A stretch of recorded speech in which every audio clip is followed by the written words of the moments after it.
একটি সেতুর অপেক্ষায় কেটে গেছে ৫ দশক। স্বাধীনতার ৫০ বছরেরও বেশি সময় পার হলেও শরীয়তপুরের ভেদরগঞ্জ উপজেলার কীর্তিনাশা নদীর উপর নির্মিত হয়নি একটি সেতু। ফলে প্রতিদিন জীবনের ঝুঁকি নিয়েই নৌকায় নদী পার হতে হচ্ছে প্রায় ২০,০০০ মানুষকে। ১ নম্বর সমস্যা হলো স্কুল আছে, প্রাইমারি স্কুল, হাই স্কুল, বাজার, পরিষদ, এরপরে শত শত লোকজন পারাপার হয়।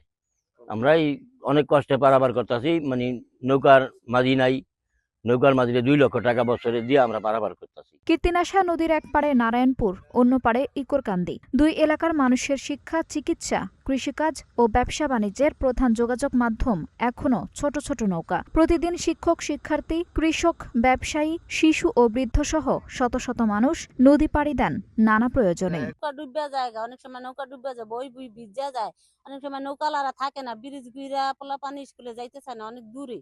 বাচ্চারা অনেক ভয় পায়, বৃষ্টি বাদলে সমস্যা হয়ে যায়, নিজেকেও সমস্যা হয়ে যায়, বাচ্চাকে আনতে নিতে। আজকাল বাচ্চাকে দিয়া কোনো নিরাপত্তা নেই, বুঝেন। তবে বর্ষা এলেই বাড়ে দুর্ভোগ। তীব্র স্রোত আর বৈরী আবহাওয়ার কারণে নদী পারাপার হয়ে ওঠে ভয়ঙ্কর ঝুঁকিপূর্ণ। সবচেয়ে বেশি কষ্টে পড়ে শিক্ষার্থীরা। অনেক সময় খারাপ আবহাওয়ার কারণে স্কুল কলেজে যেতেই পারে না তারা। করা যায় না, বৃষ্টি হলে খাওয়ালা বাড়িতে জায়গা, আমরা অনেক সময় দাঁড়িয়ে থাকি, দেরি হলে তারপরে বাসায় চলে যাই, তারপর আর স্কুলে যেতে পারি না। স্থানীয় শিক্ষকদের ভাষ্য, যোগাযোগ সংকটের কারণে শিক্ষার্থীদের উপস্থিতি কমে যায়, এমনকি অনেকে লেখাপড়ার আগ্রহ হারিয়ে ফেলে। শুধু শিক্ষা নয়, জরুরি রোগী হাসপাতালে নিতে দেরি হওয়ায় বিপদের মুখেও পড়তে হয় সাধারণ মানুষকে। এটা আমাদের জন্য মনে করেন যে একবারে মানুষের যেমন অক্সিজেনের প্রয়োজন, এই ব্রিজটা আমাদের জন্য একটা অক্সিজেনের সমতুল্য। এতটা প্রয়োজন আমাদের, ভাষায় প্রকাশ করার মতো না। দিনরাত ২৪ ঘন্টা মনে করেন যে সন্ধ্যা হইলে নৌকা বন্ধ করে দেয়, মানুষের যাতায়াতের ব্যাপক ক্ষতি, মনে অনেক অসুবিধা, যা বলে বুঝাইতে পারবো না আমাদের এত অসুবিধা।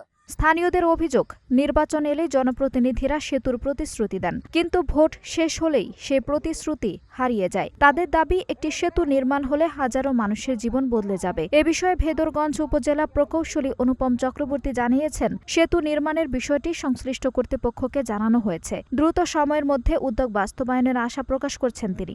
আমাদের নারায়ণপুর এবং ফেরাঙ্গিকান্দি, এই দুইটা জায়গার মাঝখানে আমাদের দুইটা পসিবল লোকেশন আছে।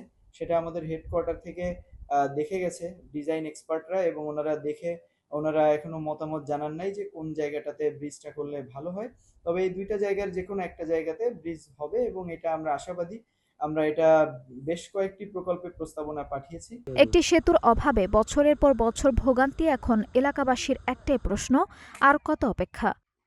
আঞ্জুম হক আরবি, নাগরিক প্রতিদিন।